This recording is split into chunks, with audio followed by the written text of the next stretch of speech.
Hi, I'm up near Alpena, Michigan, and just come back. This is like my 8th day on vacation.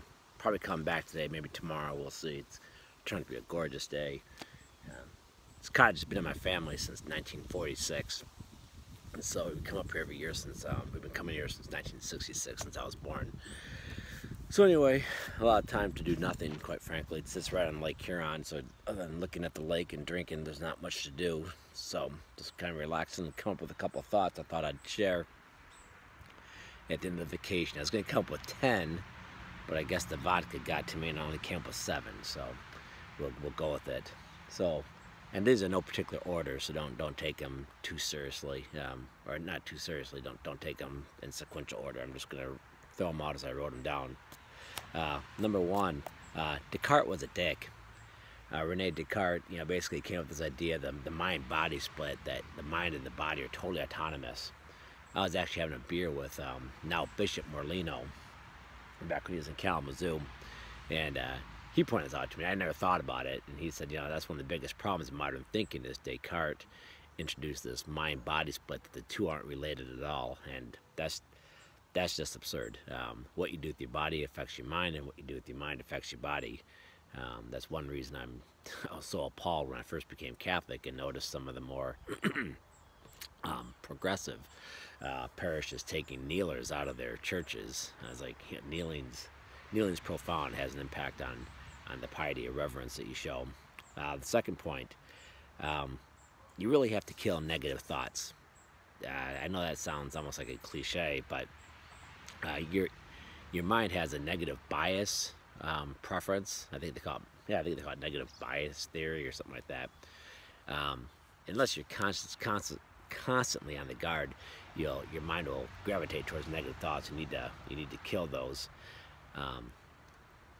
preferably with positive thoughts. But barring that, just focus. Just live an engaged life. It can be philosophy, art, gardening, golfing, something neutral that kind of takes your mind off the negative stuff. It's better to be on neutral ground than positive than negative. And in that regard, keep in mind, we now know through neuroscience that the brain's elastic. You can train your brain. You can train your brain to not think negatively. And furthermore, what they find out is this not just a young person thing. For a while, they thought, well, your mind hardens somehow. I think this was a common theory back in the 60s, that when you start getting your 50s and 60s and 70s, you really can't. That's been bunked. They now know that, no, it doesn't really matter what age you are. Habitually, probably better off if you start this in your 20s than in your 50s, but you can train your brain to think positively, to get rid of negative thoughts. Negative emotions, a close cousin to negative thoughts. Get rid of them. How do you get rid of them? Well, that's probably like that Buddhist practice of mindfulness, which I think can probably be summarized as, first recognize that you're experiencing a negative emotion, identify what it is, and then 3, source it. So recognize, identify, source. So RIS, R-I-S. Just figure out why am I having this negative emotion, and the mere process of going through that takes your mind off the negative part of it. Kind of going back to my second point about just get your mind on neutral ground. If you can't get on positive, at least go neutral. At least doing this exercise every time you feel negative will be a big step towards just getting rid of the negative emotions. Question, my 4th point, do you want to do the same with positive emotions? If mindfulness, like the Zen or Buddhist mindfulness is the goal, do you want to do that at all times, even with positive thoughts? I'll leave that to you. I'm inclined to say no, just because I've pointed out before, the thought of C.S. Lewis drawing on that Australian philosopher, Samuel Alexander, basically taught that the process of enjoying something and recognizing your enjoyment are incompatible. So if you're enjoying something, just enjoy it. As soon as you want to turn around and take a selfie of it or acknowledge it or memorialize it, you're killing the joy itself. So I'm not inclined to do that exercise, the RIS, the RIS with positive emotions, but you can, try it yourself. Number 5, I think peace might be the most important virtue to strive for. Christ counsels peace constantly throughout the Gospels. I think think peace is the only virtue you can't strive for. I mean, you can worry about whether you're humble, you can worry about whether you're courageous enough or not, whether you're, whether you're wise. You can worry about all this stuff. You can't worry about whether you have peace. Either you're peaceful or you're not. So I think that, again, I've been kind of torn with the idea that you just gotta seek and grab peace. A great book, by the way, it talks about peace and other things, a ton of things actually. It's a very thick book. Is The Virgin Eye.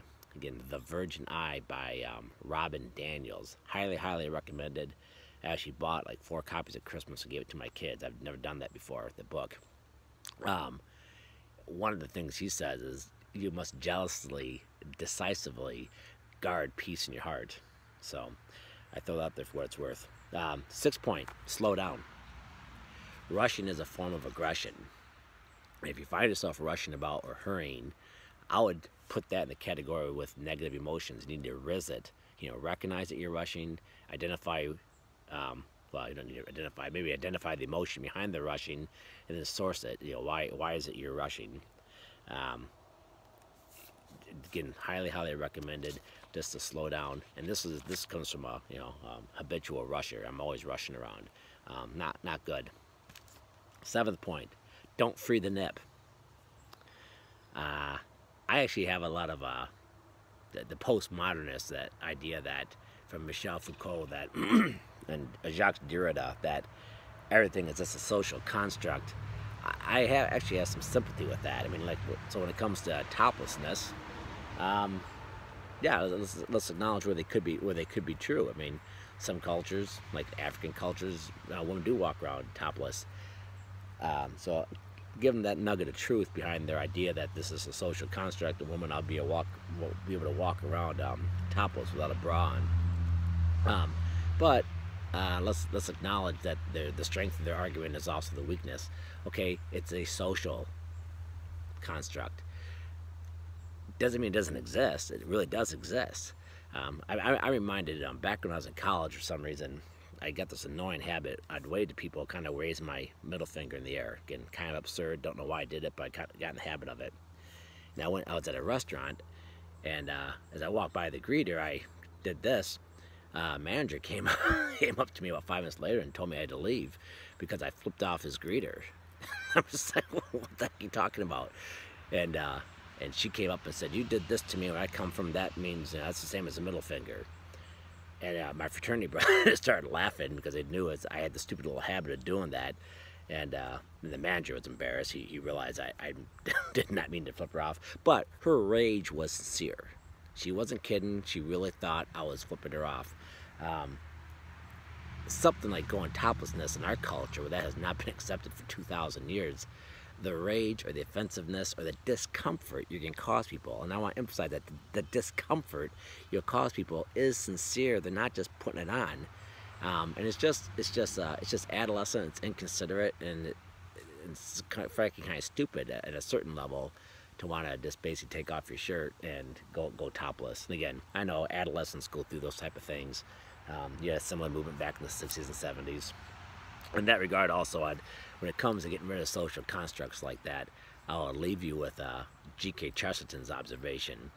And Chesterton fiercely denied he was a conservative, by the way, and all Chestertonians today that I know deny that he was a conservative.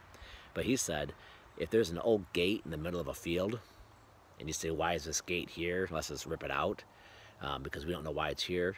He said, no, contrary to that, leave it there until we know why it's here. Once we know why it's here, then we pull it out. And that's kind of the same thing with the free the nip. Once they can fully articulate why this construct evolved and why we have it, once they fully understand it, then I guess we could talk about whether or not we want to get rid of it once we know why it's there. But barring that, probably don't want to free the nip. That's it. Thank you.